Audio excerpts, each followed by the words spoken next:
数十名维吾尔人携带被监禁或失踪在中国监狱和集中营中的家人和亲戚的照片，抗议中国在东突厥散的镇压。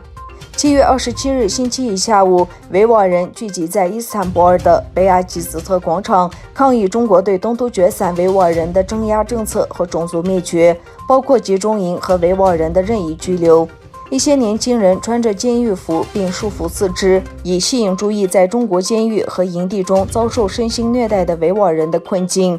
活动中发表的一份声明说，中国自2017年以来加强了对东突厥散的镇压，并建立了大规模的集中营，以职业培训的名义拘留了数百万人，使许多家庭瓦解。在示威期间，亲近被关押在营地和监狱的维吾尔人用英语、土耳其语和阿拉伯语分享了他们的经历。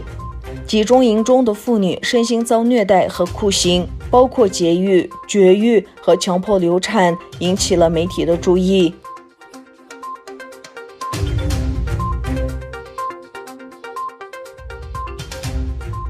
土耳其被指控通过与东突厥散相邻的第三国将维吾尔穆斯林驱逐回中国。据说东突厥散有数百万人被关押在集中营中。根据英国报纸《电讯报》的指控，安卡拉拒绝将东突厥散人直接交给中国，并将一些寻求庇护者驱逐到塔吉克斯坦等第三国。维吾尔人在接受英国《电讯报》采访时说，他们担心亲戚被引渡到中国之前已经被送往塔吉克斯坦。来自喀什的59岁维吾尔母亲库瓦汗的亲戚担心他已经被通过塔吉克斯坦带回中国。他的家人告诉星期日电讯报，库瓦汗在被驱逐到没有任何关系的塔吉克斯坦之前，已经被关押在伊兹密尔驱逐中心。安卡拉否认已将维吾尔人驱逐回中国，但活动人士担心土耳其已将通过塔吉克斯坦等第三国遣送回国，而在这些国家，北京更容易获得引渡。土耳其移民律师伊布拉因·埃尔金表示，中国要求引渡维吾尔人以施压土耳其政府。据称，目前土耳其大约有5万维吾尔难民。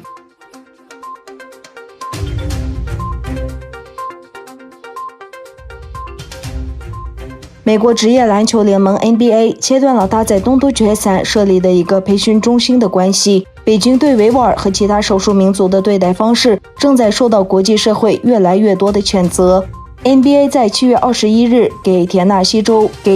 州共和党联邦参议员玛莎·布莱克本的一份信函中作出上述表示，这份信是对布莱克本提出的有关 NBA 涉入东突厥散问题的回应。布莱克本将这份信公布在他的官方网站上。NBA 的副总裁塔图姆在信中写道， NBA 已经有1年多时间与东突厥散篮球学院没有任何联系，而且这个关系已经终止。布莱克本表示，去年有8个联邦议员致信 NBA， 要求他们终止与东突厥散的培训中心的关系。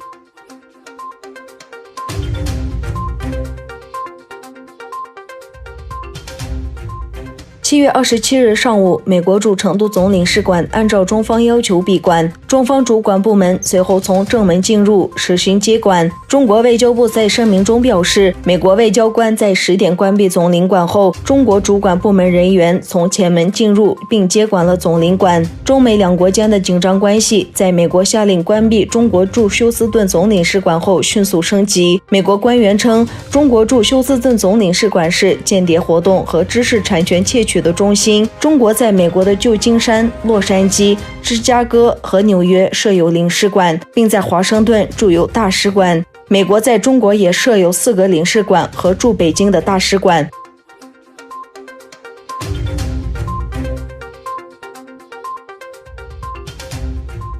伊拉克官员说，该国首都巴格达附近一驻有美军的军事基地当天遭3枚火箭弹袭击。当地时间7月27日晚间，伊拉克安全部门发布声明称，位于首都巴格达北部的基塔军事基地遭到3枚火箭弹袭击。第1枚火箭弹落在陆军中队营地，一架陆军飞机遭到严重破坏。第2枚火箭弹击中了炮兵武器工厂，造成物质损失。第3枚火箭弹落在空军中队营地，但没有爆炸。同时，在伊拉克萨拉赫丁省该国警察部队所在的军事基地接连发生2次爆炸。